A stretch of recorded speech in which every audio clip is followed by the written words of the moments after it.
কিছুদিন হলো পবিত্র ঈদুল আজহা হলো।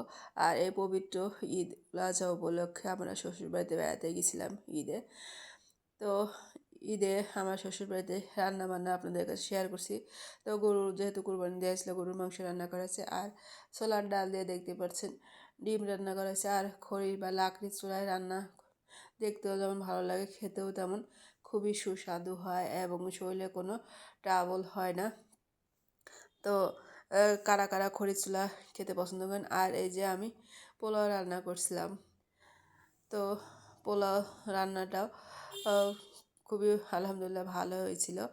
তো আত্মীয় স্বজন সবাই আসছিল আমার শ্বশুর বাড়িতে বেড়াতে এমন অনুষ্ঠানটা। তো সবার জন্য আমি পোলাও রান্না করছিলাম। তো একটা বড় হাঁড়িতে করে, যেহেতু মানুষ অনেক আসবে। তো পোলাও রান্না প্রায় হয়ে আসছে। পোলাও রান্না করতে সাধারণত খুবই কম সময় লাগে, যেহেতু চালটা আগে থেকে ভাজা হয়, আর পানিটা মেপে দিলে একটু 10-15 মিনিট জাল দিলে করলেই ঢেকে দিলে পোলাও ভাত রেডি হয়ে যায়। তো দেখতে পাচ্ছেন যে পোলাও রান্না হয়ে গেছে। তো মোটামুটি তো পোলাওটা রান্না কেমন হয়েছে কমেন্ট করে জানাবেন। আর এর বড় চাকা হাতে পোলাও দেখতে খুব, আর এদিকে চালের রুটি বানানো হচ্ছে খড়ির চুলায়। তো মাংস দিয়ে চালের রুটি আমার শ্বশুর শাশুড়ি খেতে পছন্দ করে, তাই চালের রুটিও বানানো হচ্ছে। আর এটা আর একদিন রান্না করেছিল গরুর মাংস আলু দিয়ে, যেহেতু ঈদের ভিতরে তো প্রায় প্রতিদিনই মাংস খাওয়া হয়েছে। তো সেই অনুযায়ী 1-2 দিন পর পরই মাংস রান্না করা হয়েছে। তো মাংস রান্না হওয়ার পরে এটা জাস্ট একটু গ্যাসের চুলা গরম করা হচ্ছে ঝোলটা একটু কমানোর জন্য। খড়ির চুলাতে রান্না করা হয়েছিল। তো আমার শাশুড়ির হাতের রান্না খুবই সুন্দর হয়, মাংসগুলো আমার শাশুড়ি রান্না করছিল।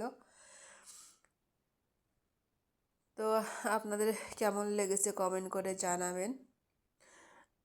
তো আমাদের মাংস রান্না খেতে খুবই ভালো লাগছিল। তো মায়ের হাতের বা শাশুড়ির হাতের রান্না মানে একটা অন্যরকম স্বাদ চলে আসে, যেটা নিজের হাতে যত সুস্বাদু হয় ওই স্বাদটা পাওয়া যায় না। আর এই যে ফুলকো ফুলকো লুচি বানানোর জন্য লুচি সব আমি বেলে রেখেছি। তো ঈদ আসলে আমার শ্বশুরবাড়িতে সাধারণত সকালে লুচি দিয়ে নাস্তা করা হয়, তা আমি লুচি বানিয়েছিলাম। আর এই যে হাতে বা মেশিনে কাটা সেমাই আমার শ্বশুরবাড়িতে মেশিন দিয়ে পাশের বাড়িতে কেটে নিয়ে এসে শুকায় রাখছে। তো মেশিনে কাটা সেমাইটা আমার শাশুড়ি রান্না করবে। এর আগে আমি মেশিনে হাতে কেটে এভাবে সেমাই বানানো দেখিনি বাস্তবে, এবং খাইনি। তো আমার শাশুড়ি রান্না করলো, তো আমি তাই আপনাদের কাছে শেয়ার করলাম। তো সেমাইটা প্রথমে হালকা একটু তেল দিয়ে ভেজে নিল, ভেজে নিয়ে লাস্টার সময় বা অন্যান্য সময় যেভাবে রান্না করা হয় সেভাবেই সাধারণত রান্নাটা করা হলো। তো এটা আসলে স্বাদটা মোটামুটি ভালো লাগলো, খারাপ লাগেনি। একটা নতুন অভিজ্ঞতা হলো সেমাইয়ের। তো যাদের সাধারণত এরকম মেশিন বাড়িতে থাকে তারা এইভাবে হাতে কাটা বা মেশিনে কাটা বা সেমাইটা তৈরি করা হয়, এবং সেগুলা ওদের শুকিয়ে সংরক্ষণ করে রাখা বিভিন্ন সময় খেয়ে থাকে। সাধারণত বাজারে আমরা যে সেমাইগুলো খেয়ে থাকি তার চেয়ে এটা অনেক সুস্বাদু। আর এই যে দুধ ঢালা হচ্ছে কড়াইয়ে লাচ্ছা সেমাইয়ের বা অন্যান্য সেমাইয়ের প্রধান উপকরণ হচ্ছে দুধ। দুধ না দিলে আসলে সেমাইটা অতটা স্বাদ আসে না। এই যে রান্না হয়ে গেছে দেখতে পাচ্ছেন যে কতটা সুস্বাদু, দেখতেই খেতে ইচ্ছা করছে। তো এরকম হাতে মেশিনে কাটা সেমাই কারা তৈরি করেছেন কমেন্ট করে জানাবেন। তো আমার ভিডিওটা কেমন লেগেছে কমেন্ট করে জানাবেন।